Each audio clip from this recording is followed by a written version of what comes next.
So we'll go through our intro slides here. Uh, great. So our first project as the community of practice centers around artificial intelligence. Early on in the community of practice days, we focused on education and kind of level setting on what open skills mean to each of us and how they can be used. And we moved on to creating these individual projects.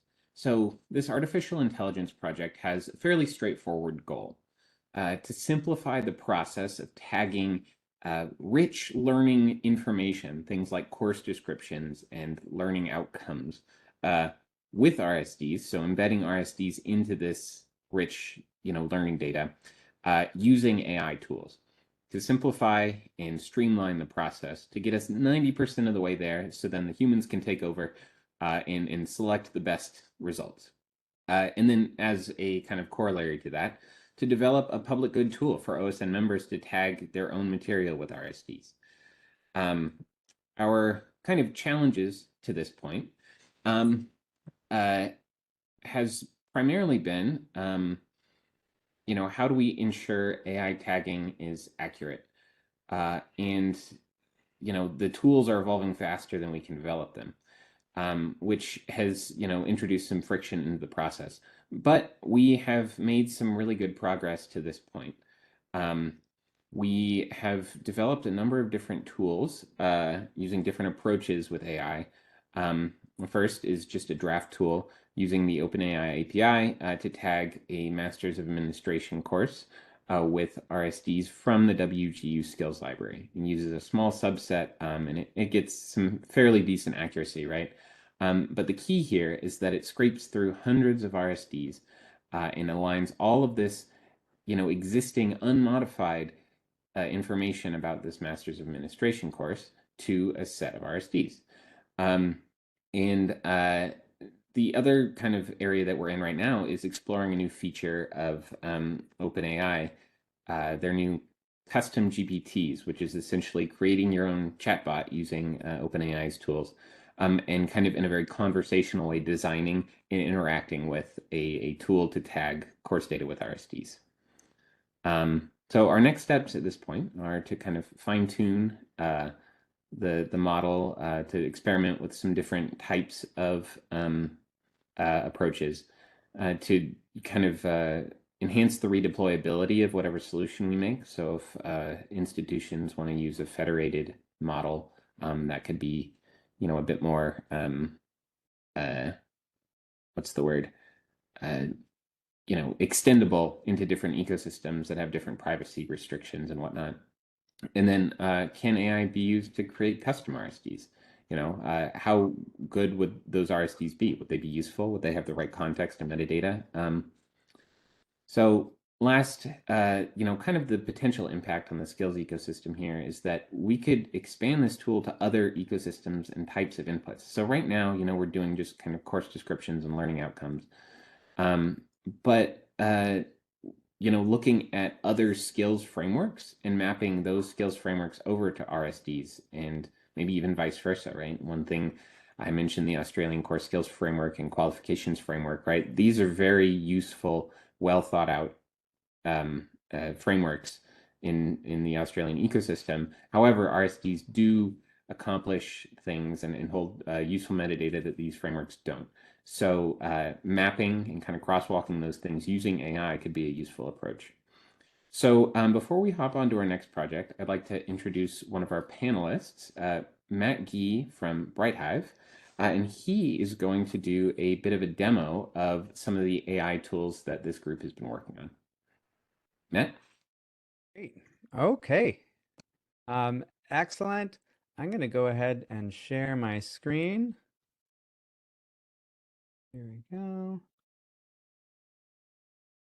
Second.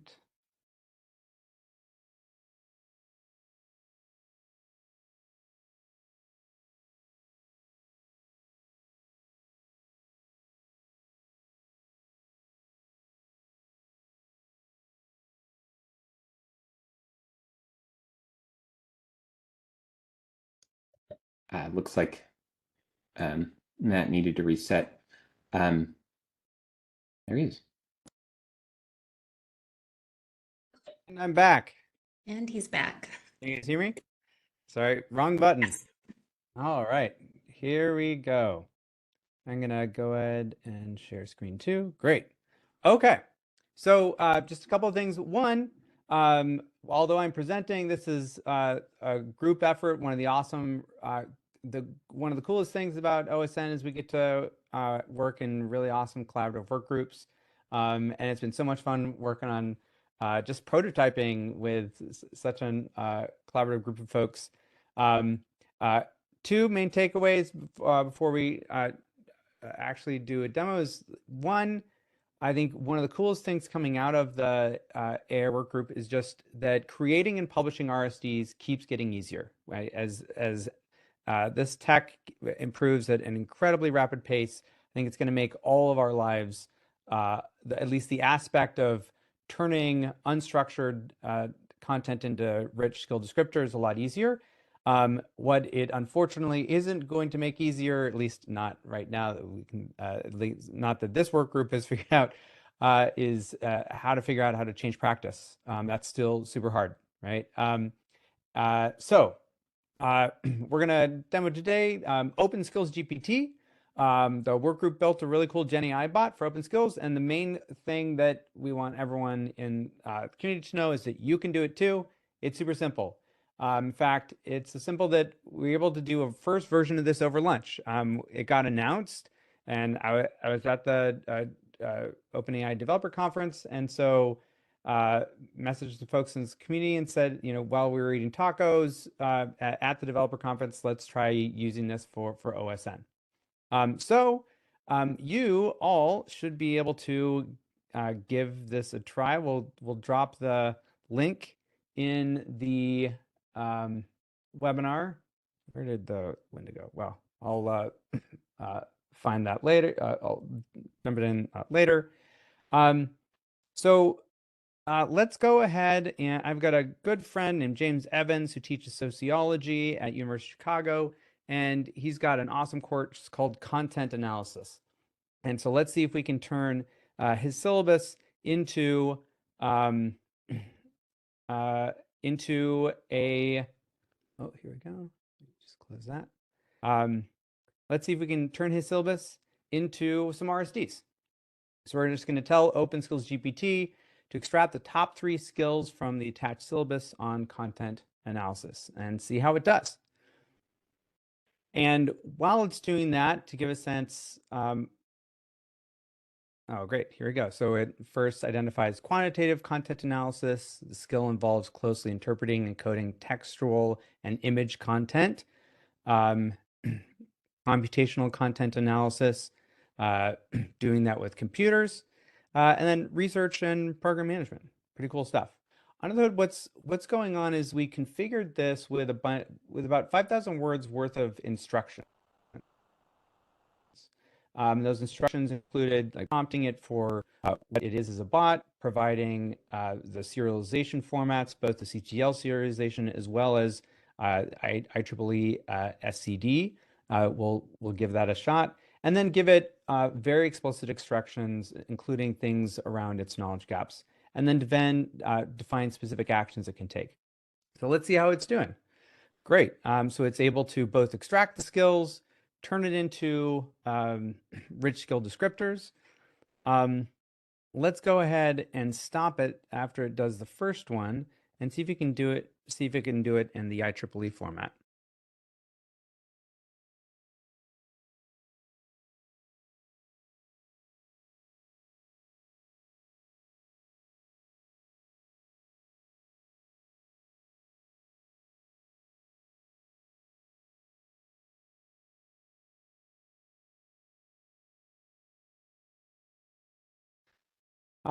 So while this is happening, I want to hit on a couple of limitations that we've learned. One is one of the challenges with using these custom GPTs is that you can't access them unless you have a GPT Plus account.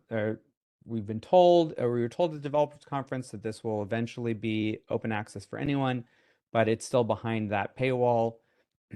Second, learned a lot in just experimenting as a group around the kind of quality of content and where things hallucinate. For example, although we're passing the SOC list, initially we weren't passing the SOC list in its domain knowledge, and so it would fill in SOC codes for aligned occupations, but sometimes they would just make those up.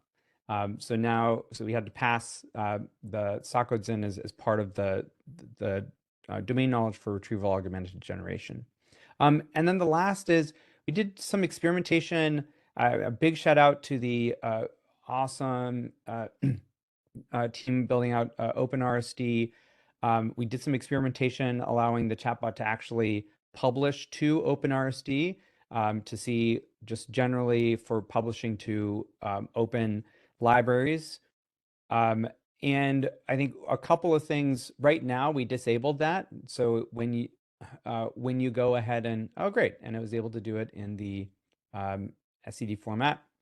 Let's go ahead and create a downloadable version of this. Before I think things like this can just publish willy-nilly to these open libraries, I think as a community we've got to figure out some things around quality control, what the gates on quality are for publishing, as well as there's some low-level authorization challenges so that when I'm signed in using a custom GPT, that it actually has me as the author when it's passing it and publishing it to a place like OpenRSD. So there's still some technical limitations, I think, as a community that we've got to work through as these things scale up. So a couple of things making this useful for you. One, we'll put the link in here. Try it out. We'll also put the link in the OSN community forum, and feel free to discuss it. Say like, hey, it's doing weird things. Want to experiment as a community around this. I think it'll be a lot of fun. Second, we'll share in the same community forum a Notion page that's kind of a how we built this so that any of you can build your own open skills custom GPT, kind of riffing off that same template. And then third, we'll share out, there's a GitHub repo for using OpenAI's Assistance API to do this if you want to build this into your existing workflow rather than doing it through a custom GPT. Passing the same types of instructions, we've got some code there. But mostly the invitation is to give it a try. Just on one more thing to expect out of the work group, one of the things we are working on is there's a stack of technologies called the Gen AI stack. That's a set of open source technologies, and we're porting over some of the early learnings from this into a kind of a tailored Gen AI stack for OpenSkill RSD assistance for you to generate your own kind of local skills graphs. So that is the quick run through, and it looks like I was able to generate my content analysis SCDs, and now I've got them on my computer. Great. Thank you, Matt. As everyone can see, it is a pretty simple and straightforward process to at least get started with playing around with these things. And the real challenge is how do humans fit into the process and how can we make it better? So it's really exciting. And we can ask some more questions as we get to the kind of open discussion part of our session today. So now I'm going to move on to talking about our credentialing project. So let me share my screen again. Right. So in much in the vein of the AI project, we looked at different applications of RSDs to credentials and the credentialing process. And what we arrived at as a great kind of project to work on to further the goals of OSN and help the education and employment community engage with open skills is we wanted to create a roadmap for organizations wanting to embed RSDs within their existing credentials, to enhance the value of the credentials, to extend their usability, to provide shared definitions within credentials. And we decided to begin with a credential from the Institute of Credentialing Excellence called the Certified Credentialing Professional. And it's kind of a little bit of a meta process, right? We're creating an enhanced credential for an organization that issues credentials for people who issue credentials. Um, but one of the goals behind this is that these folks, they understand the value of credentials in enhancing the metadata within credentials, and they train people to issue credentials to administer credentialing programs. And so if we can get a good proof case within this ecosystem, then it will be easier to kind of evangelize the value of RSD enhanced credentials throughout the whole ecosystem. So our current challenges that we're finding here is, one of the processes that we have to do is we go into the existing skills data that these credentials are built on. And a lot of the times it's very rich and extremely valuable, but it doesn't have shared definitions or certain alignments that help it translate across industries. And so finding RSDs that match with these very specific job tasks and competencies around, administering credential programs or designing credentials is very challenging. Searching the whole database of existing RSDs, finding gaps, and having to author RSDs is quite challenging. And in addition to that, separating out some of the larger competencies, which we'll walk through later, right? Some of these larger chunks of text or larger ideas into RSDs without losing valuable context that's held within this information is also a large challenge. So currently, we are actively tagging a fairly robust competency and job task list with RSDs, and I'll walk you through that in a moment.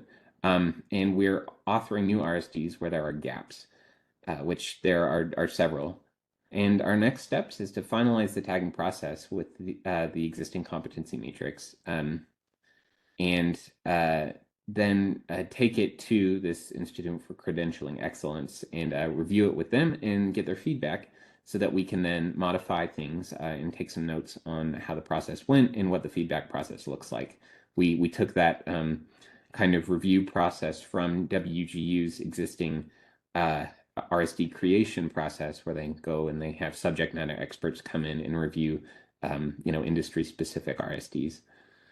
So the impact of this project is that it can support making credentials more extendable and allow users to really exert a level of control over their credentials in how they use them, right? It's not just a little badge, right? It has lots of rich metadata that can be, translated into different job fields, different careers, right? Or be used to, promote themselves within their existing careers. So for this section, I'm going to welcome in Bobby Vernon, who is Senior Director of Learning and Development at Global Skills Exchange. And she's been, spearheading the relationship with this ICE group and doing much of the work in the tagging process. So Bobby, I will, let me refresh this here. It's looking a little crazy. Yeah, I'll kind of hand it over to you to just talk a bit about your process and maybe walk through what this matrix looks like and what our progress is. Sure. So initially, when the group first met, we were looking at what type of credential would we even want to look at for considering doing this RSD mapping exercise.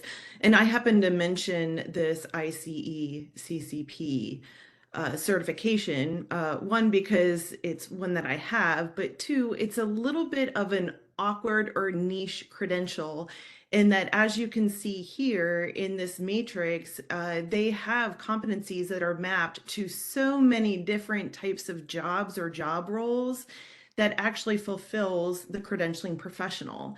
And in this case, a credentialing professional has expertise or demonstrated proficiency in three key areas. One of those is governance, the governance of a certification program. And when I say certification, I'm talking about something that is more high stakes and something that has a firewall between the assessment side and the education and training side, meaning they cannot talk to each other and they cannot share information. So you have this governance structure, which is, the board and the business plan and the financial side. Then you have the candidate administration and operations, which has everything to do with the eligibility process, the application process, getting people seated for their exams. And then you have the assessment side of things where you're actually developing the items and you're doing the psychometrics and the analysis piece of how well are people doing on the assessments and how well are the assessments performing themselves. So you have entry-level people coming in that can be a credentialing professional, and you have people with PhDs who can be a credentialing professional. So it's a quite diverse range of jobs, experience, and competencies that you're bringing to the table. In the matrix that you see here, the very first tab, which is the general competencies tab, this is one that is more your generic soft skills, and we decided to not necessarily look at this one for the first pass, simply because we feel like there are existing skills and RSDs out there that we would be able to map these to. When you get to the technical competencies tab, we thought, oh, it's easy enough. They've given us the competency factor, which we're going to say is the skill, and we're going to map that to the RSD template. And it seems like it would be pretty straightforward. And unfortunately, that has not been the case, because we had to have a lot of internal conversations around how some of these skills are in some ways generic, but because they're being used in very specifically within this high stakes credentialing environment, we potentially have to look at them a little differently. And when we were trying to look at all of these job roles that you can see in columns C through L, we found that there wasn't a clear mapping to occupations in either the WGU skills library or in the ONET system. And so we kind of had to take a step back and go, oh, it's not as plug and play and easy to do as what we originally thought. So the third tab is the template itself, the RSD template. And this is where we've taken those technical competencies and put them into this template. So the competency factor, which was more that skill definition, is what we put in column C as the skills statement. And then the competency itself is what we identified in column D under the category. From there, we've been trying to figure out even just column A, the RSD name. We've left it as short and truncated as possible, but at the same time, it's still kind of lacking substance to be able to identify the niche area in which that skill is being used. And then again, in the later columns, which I don't know that you can necessarily see here, where we're trying to figure out the occupancy or the occupation and the job roles, that piece again has been a little more difficult. It seems like when in our searches, we're geared more towards higher education. And credentialing, again, doesn't necessarily fit so cleanly into that higher education job role because of the way in which they're utilizing these skills. I'll pause there. Duncan, anything you think I missed? No, that was great. Thank you. You're welcome. Great. Well, thanks for sharing, Bobby. Now, now that we've gone through a brief overview of the projects, let me share my screen again.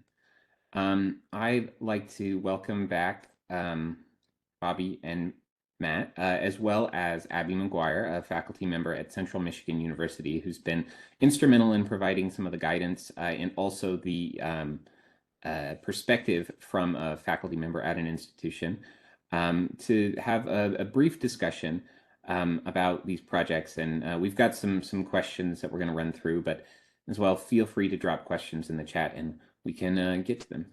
So, I'd like to start off with a question about the AI project.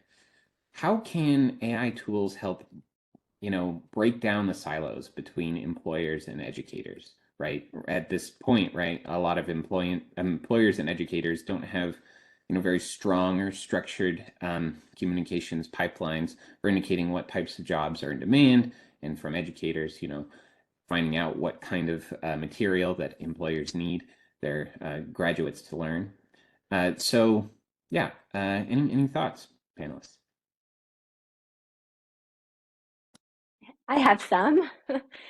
So, the reason that I'm passionate about this project is because I've done some research in the workforce skills development space, exploring how institutions are connecting learning outcomes with workforce skills.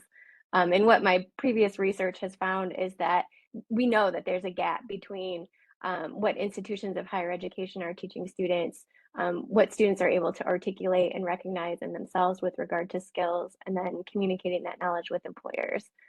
There's also kind of the other side of the coin, where communication between employers and institutions of higher education are also could be strengthened. So I think that there is a lot of potential for AI, especially the tool that our team has been working on to help to bridge some of that gap. If we can create a common language based on skills to really facilitate that communication, it would really help us to be able to communicate the learning outcomes that students are mastering within the language of the skills-based ecosystem to communicate with employers. Great. Matt, I see your hands raised. Just kind of building on what Abby shared, I think one of the, a couple of the coolest strengths of these AI tools, especially the newer generation of Gen AI tools, are, some of the hardest tasks associated with communicating between the education side and the employment side are things like summarization, like taking a whole bunch of things that are in a job description or in coursework and distilling it down to a smaller set of this is really what matters, and that's one of the top skills that Gen AI is great at. The second is translation, right? To Abby's point, we're speaking different languages. We're not going to get everyone to speak the exact same language, but if we can translate between an educational context and an employment context, and make it so both the humans can read it and the machines, we're more likely to be able to know that we're aligned. And Gen AI is really good at translation. It's really good at being able to say, these aren't the same words, but they mean the same thing, or they're darn close.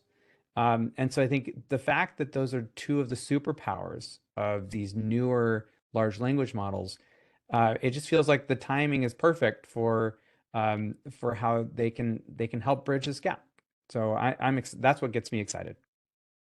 Yeah, I think identifying the strengths of AI and then enhancing it with human ingenuity is really the key, because we can identify something weird. I mean, think of all those AI image generation things where the AI thinks it's just fine, but 7 fingers is a little too many, and we immediately spot the wrong thing. And so using AI to enhance, getting 90% of the way there, and then the last 10% we use our little human brains to come up with a really good solution a lot quicker than we otherwise would, is definitely, I think, it's a pretty bright future for some of these more tedious processes of translation and alignment. Duncan, can I piggyback on that really fast? Please. Coming from the instructional design world, a lot of times instructional designers are working on something based on a needs analysis that is performed within a series of constraints that usually result in a series of learning outcomes. And I think what Abby and Matt were talking about is spot on, because this is an opportunity to take people from the learning outcome world and help them better understand the skills ontology of how those learning outcomes fit into something bigger. And it helps to set their mindset for how to create transformational learning from a skills perspective and not just a learning outcome perspective. So I think it can really enhance product development in ways to create more meaningful learning experiences. Great, yeah. I think that sort of brings me to another question. So, in the credentialing space, right? There's a bunch of different challenges that people have all along a learner's learning journey when creating new information, creating course descriptions, creating all sorts of things, and ultimately creating a credential. So, in this process of tagging both course descriptions and credentials with RSDs, what are some key challenges and kind of red flags that organizations should look for in this tagging process to make sure they end up with a valuable product? Well, I would say based on the credentialing project, and I apologize, the FedEx person just dropped off my new monitor and the dog is barking. For the credentialing project, one of the challenges was really figuring out how to take what we understood based on those competencies and competency factors and translating that into the descriptive language. When I saw Matt's demo, I immediately was like, I needed that tool when we were going through this particular effort, because that would have made things a lot easier. But I think that's one of the challenges. The other is making sure you're not really duplicating a lot of the skills that are already out there. Is your skill that special or that niche? I mean, that's something that you need to use to step outside of yourself. And then I think beyond that, you really have to understand that larger landscape of your skills ontology to be able to piece these things together and understand how they then come back together for creating an accurate representation of what skills are actually needed. Is it more of just your understanding because you're so in tune with that information? In terms of this project, I found it really helpful to be working with other people who don't understand the credentialing professional, because they're asking the hard questions and they're challenging conventional thought to say, hey, maybe we need to think about this a little more differently for it to be understood and consumed by the general public. Yeah, that's great. Thank you so much. It looks like we have a question from Don Present in the chat. It looks like it's a question for the AI tools project group. Can we start thinking about AI tools in more of a multiple node mesh context where AI can play an intermediary role between programs, job descriptions, and resumes, CVs, of candidates trained with things like ONET and sector-specific frameworks, or is it too soon? I'm happy to jump in there. I don't think it's too soon at all. I think this is a fantastic idea, and actually one of the most popular frameworks on GitHub that was only released a few months ago, but has been on like the top 3 list for code repositories on the social networking of code website GitHub, is something called AutoGen. It's released by Microsoft Research, and what it does is you can think of it as like it formalizes this idea of multiple agents working together toward multiple AI agents working together toward a shared goal. And it turns out when you do that with AI, you get just like teams of humans work better than an individual alone. Teams of AI work much better. Like the outcomes are much better than any individual, like just that one open skills GPT that we showed. So I think it's not just too soon. I think it's imperative that we start doing that as a community, and we figure out how to string together these capabilities so that the whole is greater than the sum. Great idea. I think too, right, taking this approach, Matt, you mentioned in your presentation about how, some of the retrieval automated generation processes are there's just too many skills to handle that. But if we train the models themselves to act as this intermediary between the different nodes, and we can mitigate some of the compute cost and time of pulling from a database, instead communicating between different AI models themselves. I see another question here. Oh, it's a comment. Well, back to something that Bobby said earlier about, kind of the snowflake approach to, creating RSDs or aligning your skills, where, you want to create an RSD for everything that you have that's unique, whatnot. Are there enough RSDs to tag credentials with? And as a follow-up question to that, I see a world where something like this OSN tool goes out into the world, people replicate it, they use it to create their own RSDs, and we've got 10 million RSDs. How can we mitigate that sort of issue, or how can we create libraries of RSDs that might kind of have crosswalks between them to prevent this sort of overwhelming the ecosystem with RSDs?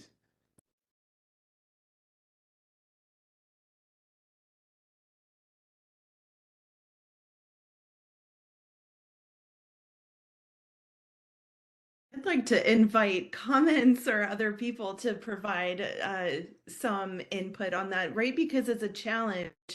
I try to think about it in the perspective of skills represent where we are today, but we know that everything is changing and we're preparing people, especially those in K through 12, for jobs that don't yet exist. So I'm trying to think about it in a way of kind of future proofing for what jobs don't exist yet. And I don't know if there's some sort of version control or something that you can do for skills so that there's a living history of them versus replicating them. But I'd love to hear from others because it's a great question.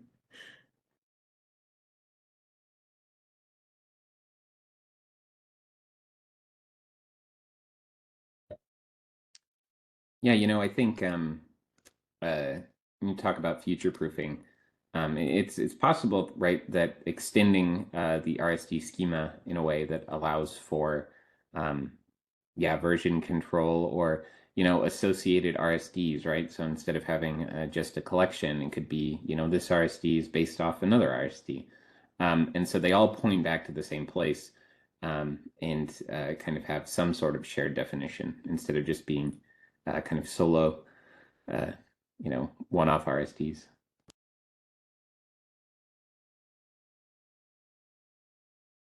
Matt? Simone had a suggestion. Oh, sorry. Simone had a suggestion in the chat too about feeding Open Skills GPT, all the skills framework, and having it do the work for us. So thank you for that. Yeah, I like that. Matt, you have your hand up? The only thing I'll add there is I think one of the things that LLMs and AI buys us that we didn't have a little while ago is like I think this was a huge challenge. Like if we have proliferation of RSDs, like everyone's naming their communications at WGU means something very different than communications at SNHU. So we've got to get them to agree on what communication means, or else. The good news, I think, from an AI perspective is we don't have to do that anymore. And one of the powers of Rich Skill Descriptors is you can have the same name, different descriptor, or different context, and we can know, or AI is better at knowing that these things are pretty close. I think one of the things we do have to do in involving things through like the technical work group is that we can make it easier for AI to assist us if we make some slight modifications, like having the specification include something really wonky called an embedding, which is something that a human can't read, but a machine can. And that will make all of these different snowflake versions of RSDs that are about communication instantaneously relatable in a way that doesn't require human effort. And so I think when we think about how to blend the capabilities of technology with the amazing community efforts that OSN represents, I think some of ideas like that are ways that we can co-evolve this work together to make it work better for all of us humans. I see a question in the chat here. Essentially, when discussing with employers, they're not as supportive of the idea of tons and tons of RSDs. They instead want sort of contained RSD library instead of multiple versions of the same skills. So how do we bring employers on our journey, this open skills journey? And is anyone doing work with employers?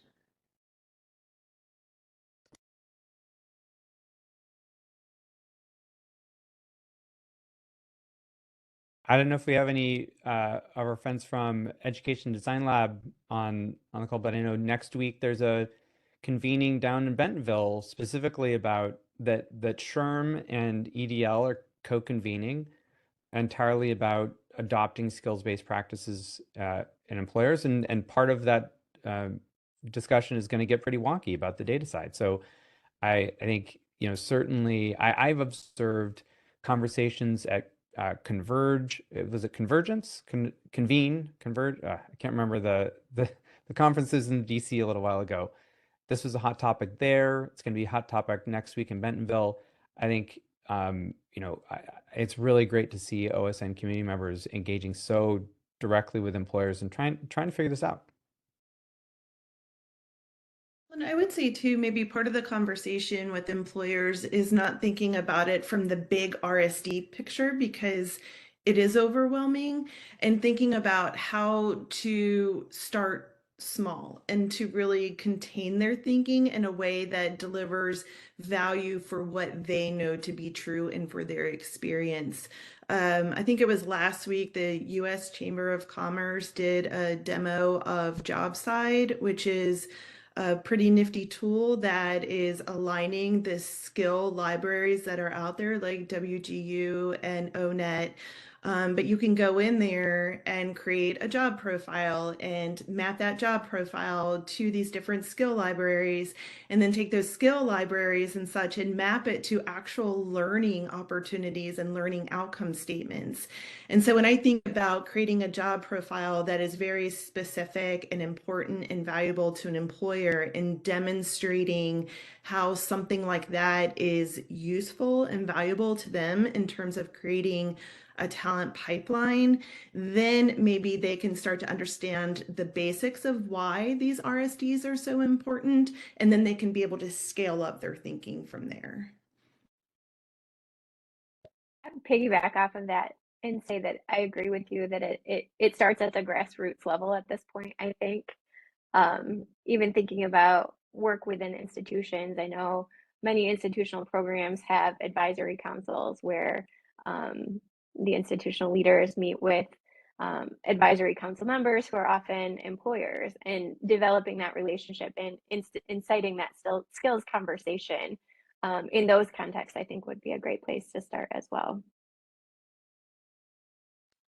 You know, I think to this point around employers and engaging employers, we talk about, you know, creating RSDs using AI, aligning RSDs to course material and embedding credentials with RSDs. What's some examples of what an end goal could be? You know, how does the RSD lifecycle look for a learner in both an education and employment context? And how can they enhance our RSDs and RSD embedded credentials, enhance processes both from an education and employment perspective?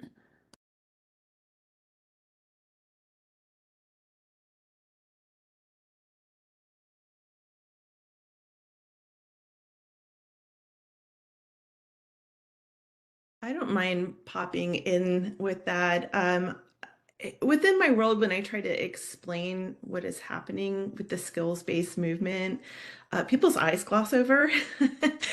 And so the easiest example I can give to people is saying, imagine never having to have a paper resume again.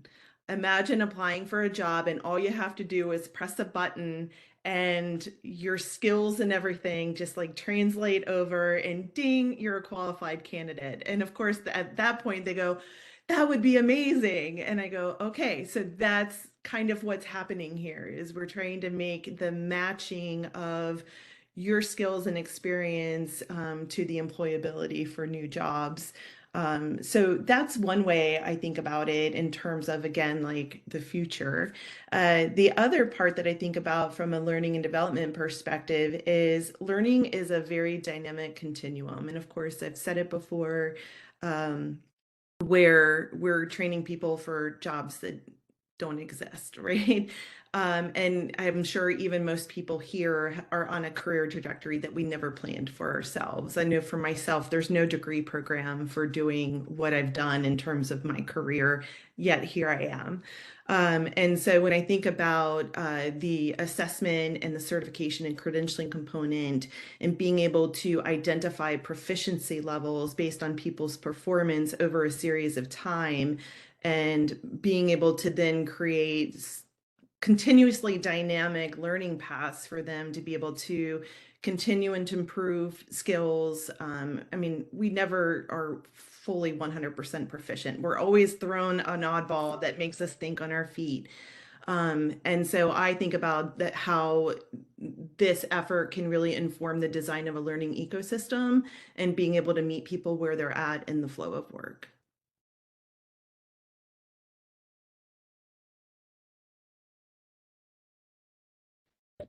Great.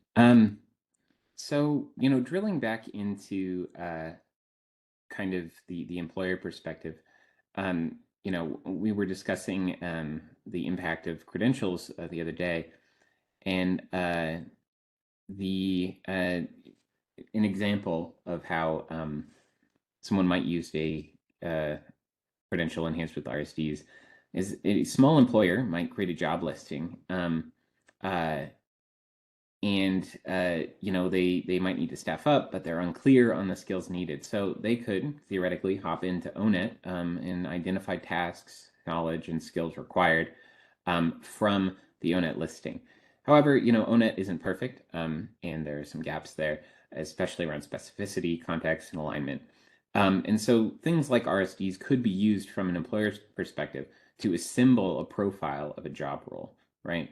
Taking things like an individual set of tasks, and creating a job role, and then a job seeker could apply using a credential enhanced with RSDs, and they could align directly, right? Or have associated RSDs that some folks have mentioned an RSD graph with some semantic association using AI. That sort of utility there is could be pretty impactful and remarkable. I am looking through for questions. Oh, here A we small go. employer can also use it as a trend analysis, right? If they're going to create those types of profiles and they see that there's some new skill that is emerging that they're not currently thinking of, or it's not on their radar, then it gives them pause to consider, why is that? What are we potentially missing? And I know that with AI, we talk about there being potential bias, but I think this could be like the reverse bias of the employer in terms of not keeping up with the pace of change of whatever may be happening in that job role or that particular industry. Yeah. And what I think is really cool about all of these, comments is when AI first landed on the map, folks were really concerned that it was going to take human jobs. But we're all working a lot on these AI tools, putting a lot of human labor into the process, which is pretty indicative that we're just trying to extract more value and impact from the work that we do using these tools. So it's not, I mean, it certainly has potential to displace some people in some critical industries. At the same time, right, it's created a lot more opportunity for more efficient, effective, and fast labor, especially in things like tagging RSDs, right? I see a question in the chat here. How does this connect with LERs? I gather that locking down employer partners was a common challenge in the recent Skills Forward grant applications. Feels like some of the same reasons might be at play. Employers cautious about committing resources to emerging technologies that don't offer or guarantee a clear and immediate payoff. That's a great question.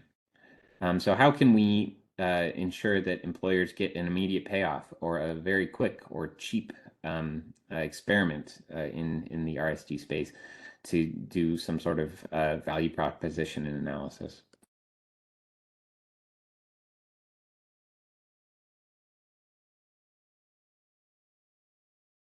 I think one, and this is gonna sound cross, but like if an employer doesn't have to learn how to spell RSD in order to get the benefit, I think that's a win.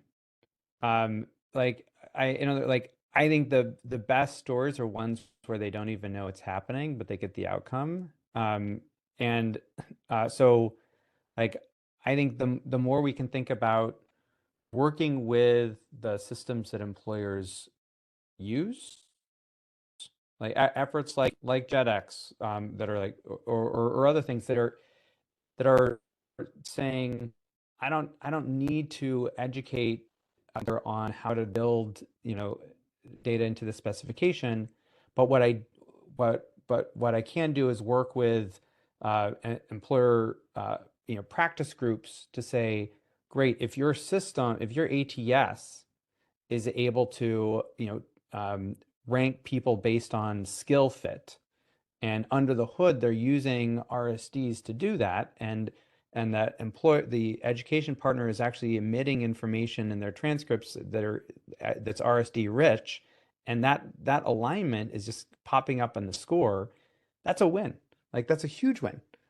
So I think if we can focus in on a couple of very basic use cases and how to make it possible with the lowest level of effort necessary for new employers, I think we increase the likelihood that that we have an impact through this collective work. That's great. And with the mention of the Skills Forward grants, I think some of these announcements will go out in the next couple of weeks. And as a group, the Open Skills Network COP would love to engage with and support any group that successfully received a grant, to kind of either brainstorm together, learn about what you're doing, connect with your project, and maybe roadmap with how RSDs and open skills in general can integrate with some of these really robust and exciting LER deployments. So we have 3 minutes left. I would just like to close out with a big thank you to all of our panelists. Bobby, Abby, and Matt, thank you so much for your time and your expertise, and for all that you've invested into the community of practice. We really appreciate it.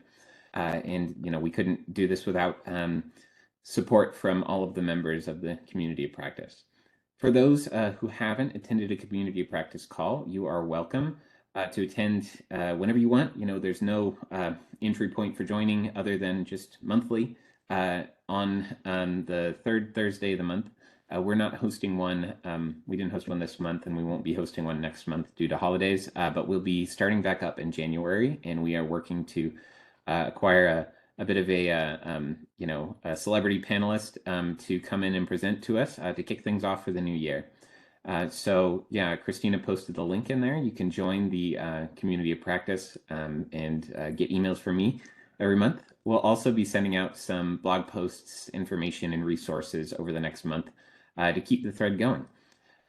If you have any questions for the panelists or for us at Open Skills Network, please reach out to us. I'll pop my email in the chat, and we can follow up. So thank you all again, and we will see you in January for our kickoff of 2024's Community of Practice.